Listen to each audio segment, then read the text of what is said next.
You ever notice how revenge doesn't whisper? It screams.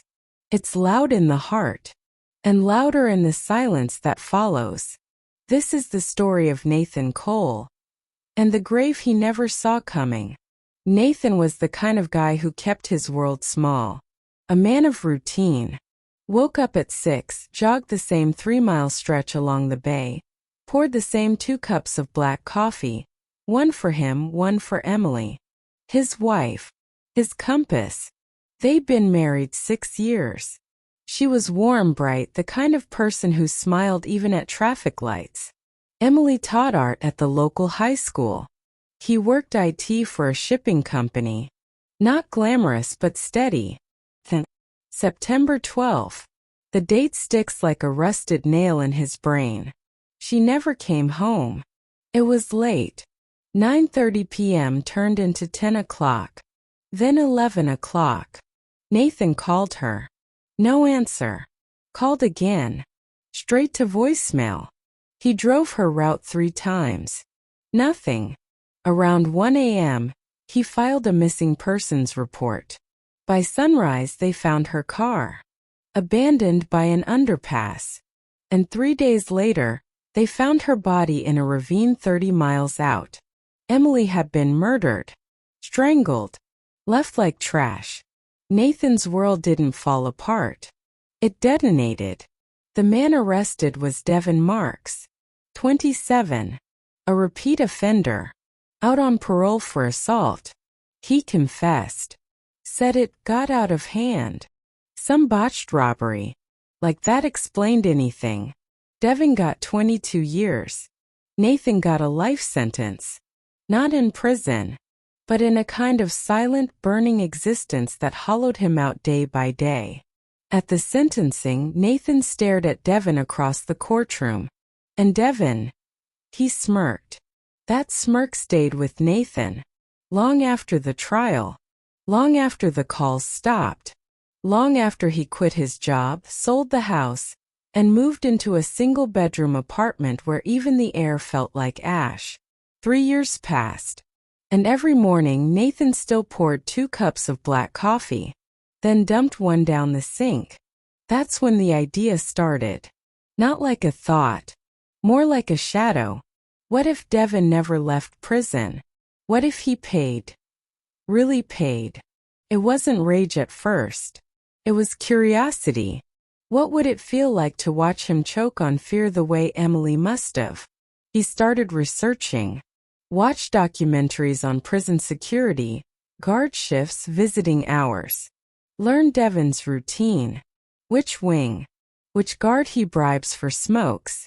How his mom still visited on Tuesdays. And just like that, the curiosity became planning. You don't think you're becoming a monster. You think you're becoming justice. That's the trap. Nathan paid a guy in Detroit $2,000 to fake documents. He became Alan Brewster, ex-felon from Missouri, recently released on parole.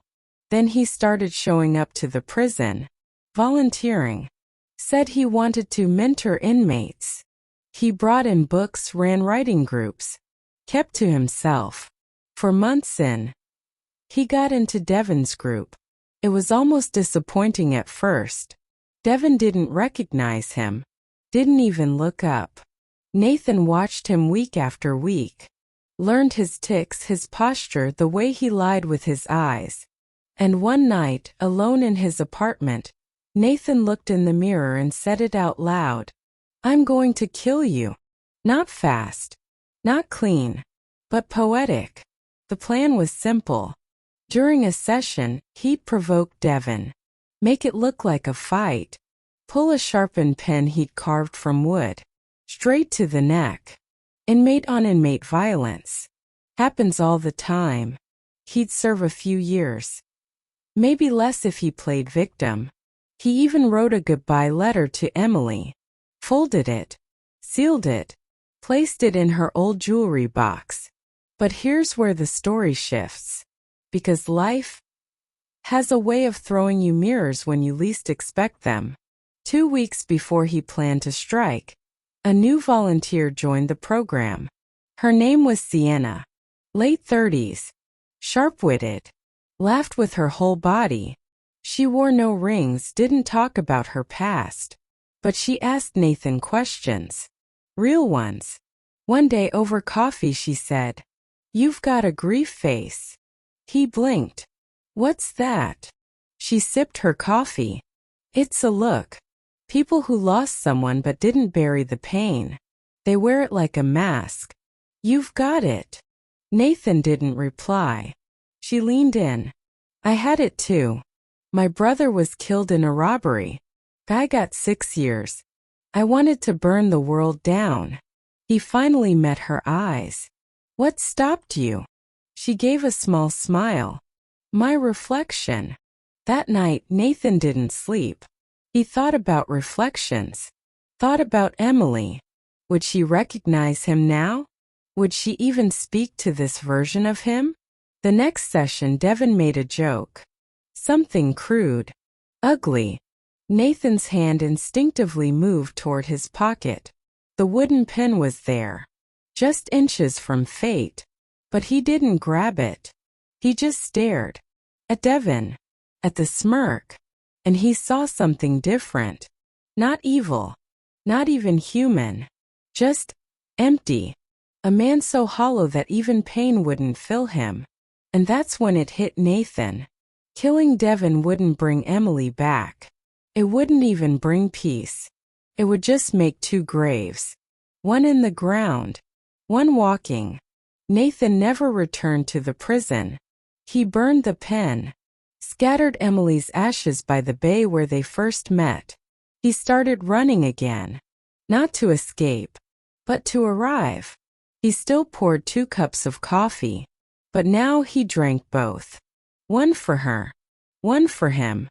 And some mornings when the sky is quiet and the air is soft, he whispers, "I didn't dig the second grave." Because maybe the truest revenge is surviving without letting the fire turn you to ash.